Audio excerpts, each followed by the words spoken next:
In this video, I'm going to be tackling a bunch of small tasks focused on organizing my shop. Just coming off of building it and moving everything in, everything is out of place, and more than that, nothing has a place to be put away to. It's not only frustrating because I can't locate anything, but it's also overwhelming because everything needs to be done right off the bat. And of course, it's just one of those things that my shop will always be evolving, and it's just one thing at a time. And to kick that off, this week's to-do list is a bunch of small things that aren't necessarily challenging or even time-consuming. It's just a matter of taking the time to actually get it done.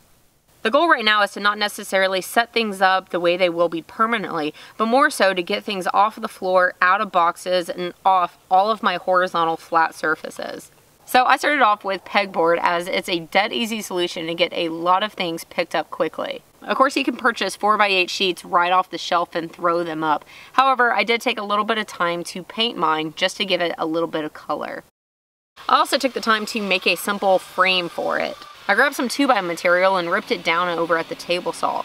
And this was actually done the night before I finally got power hooked up to my shop. So I was still having to work with my job site saw on the porch. After ripping the boards down, I also cut in a rabbet at the table saw so the pegboard would have a recess to fall into on the back side of the frame.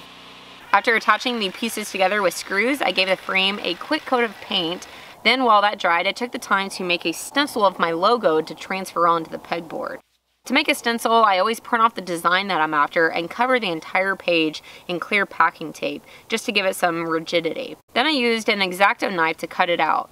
I could now place the stencil where I wanted it on my board and trace it out to then paint.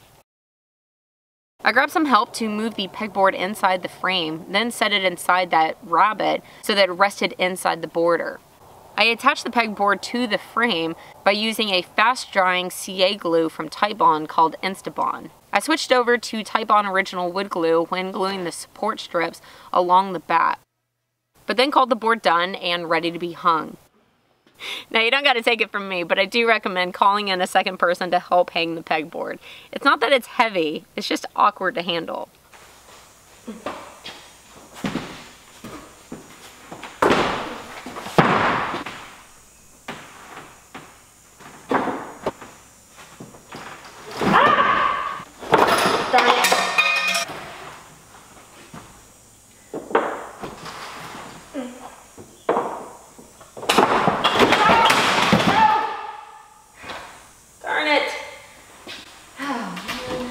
It gives it a story, right?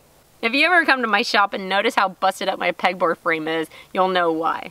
On the second attempt, I did admit defeat and called in help to lift and hold it in place while I secured it to my studs. While working on pegboard, I also hung my old pegboard from my previous shop. When I was moving out, I didn't have the heart to leave it behind or throw it away. And even though I've changed my logo, I just love the story behind it, and I'm glad that I held on to it. Having these two boards up made a huge difference in helping me clear off my flat surfaces. It gives me a dedicated spot for things such as my safety glasses, my chisels, my glue brushes, my tape measures, my hammers, all of the tools that I use on a very regular basis. For simple things such as extension cords, I would simply throw a hook into the wall.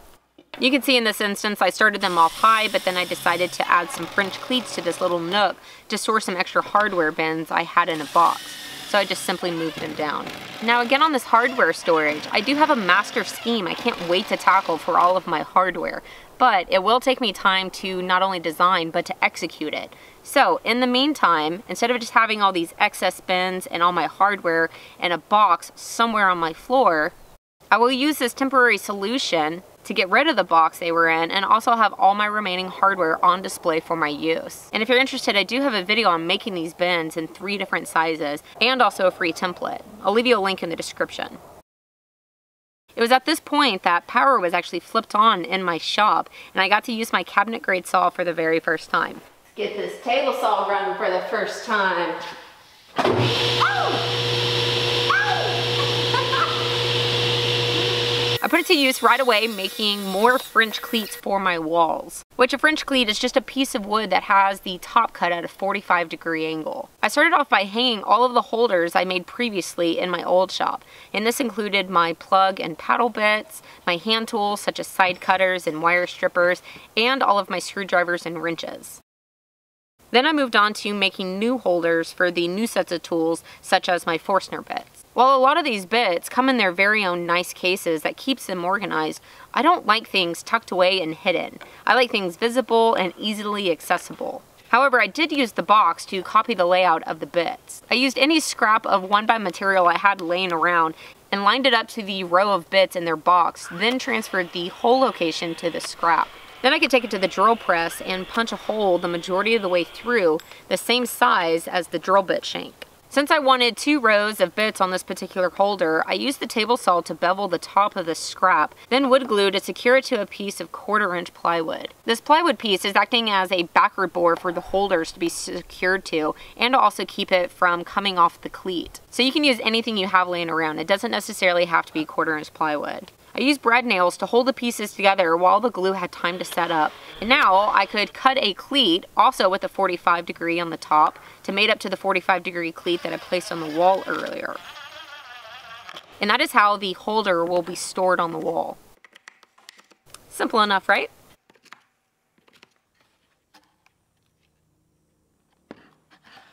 I repeated the same exact process for all of my router bits. I used the layout in the box to lay out my scrap board, then turned it into a holder. On this one, I made sure to leave plenty of extra holes in both 1/2-inch shank size and the 1/4-inch size because it seems like I'm always acquiring new router bits. However, when I eventually fill these up, I can either keep making holders to expand left and right, or I can even replace these to include more layers downward. This is a very quick and easy way to organize any bits. So, the next time you have a few scraps that you're tossing out, take 15 minutes to make a few holders, then place them near the work area you would most likely be needing them.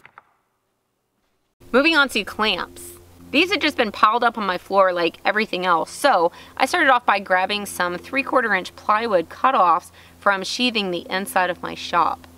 I started off by making and measuring how deep a shelf would need to be to store 4 clamps. Then I measured out a triangle that size. Since I'll need a few of these, I rough cut my boards in squares, then taped them all together to cut once over at the bandsaw. Next, I used wood glue and screws to attach these to a backer board also made out of 3/4-inch plywood. And I did use the help of 2 spacers to speed up the process, but honestly it goes quick either way as it's dead easy. Before hanging my clamps up, I first did something I should have done years ago but never took the time to do. See, when a friend gave me these pipe clamps, he made these wooden blocks for the pads. They not only extend the footprint of the clamp some, but they are also easier on the project when clamping down. You can see he used 2 screws to hold each wooden pad into place, which is a good idea, but often the pad slips out. And instead of messing with the screws any longer, I applied a little bit of the Titebond Instabond. This will permanently attach the wooden blocks and removes the headache of messing with keeping them under those screws. I once again used a French cleat to hang up the clamp rack, making sure to grab studs on this one since the clamps altogether aren't very light. And now I'm able to hang up all of my clamps instead of just having them precariously about on the floor. And it's surprising to me how little room they take up when they're actually organized. Up next was cord reels. I have a ton of outlets around my walls, which is great, but I also placed outlets at every light on the ceiling so that I could eventually also have hanging cord reels over work areas in the center of my shop. I went with the Rockler cord reels that are 30 feet long and has a 12-gauge wire to support any of the heavier tools I want to run. I decided to place 2 on the woodworking side and 2 on my metalworking side, the first being right above my mobile workbench. Oh, and one of my favorite small adjustments I've made, just because I've never seen the gadget before, was the solution to this light problem. See, when my bay door is open, this light is just completely wasted. And I wanted a way to isolate it from the rest of the lights on the circuit so that when my bay door is up, I can switch it off while the others remain on. And I found these remote-controlled outlets on Amazon that gives me the power to do just that. All I had to do was plug it into the outlet on the ceiling, then plug my light into this new outlet. Oh, goodness. Awesome. That works. I think that is so cool. Okay, and the last thing I did this week before calling it done is organize the drawers of my toolbox. I'm constantly needing to find a home for a lot of little things, from drill bits to hair ties to Carmex to extra earbuds for my hearing protection. And this Rockler drawer organization system is by far the best system that I've come across for this task. As you can see, you can pull the units directly out of the box, easily click them together to form individual trays that is 100% customizable by either leaving the rows empty or positioning trays or dividers to suit your individual storage needs. The tray sections are actually made from a synthetic rubber so that they can flex, and the benefit of this is you can actually use a pair of scissors to cut them to different lengths. Once the rubber trays are down, you can leave them as is, or you can customize it even further by placing plastic bins or dividers anywhere along the notches in the trays. Oh yeah, that looks a lot better. Alright, with that organized, I'm going to call my to-do list done. Like I said at the beginning of the video, nothing too time consuming and nothing too challenging. But it is quite crazy how much more efficiently you can work around the shop once things are organized. I will of course be continuing to evolve my shop over time, and I will be showing you more updates all along the way. In the meantime, I hope your own shop is evolving and is a happy place for you. That's it for this one. I'll see you on my next project. Why are you rolling in dirt? Come here. Come here. Hi, Bubba. Make room for your brother. Come on.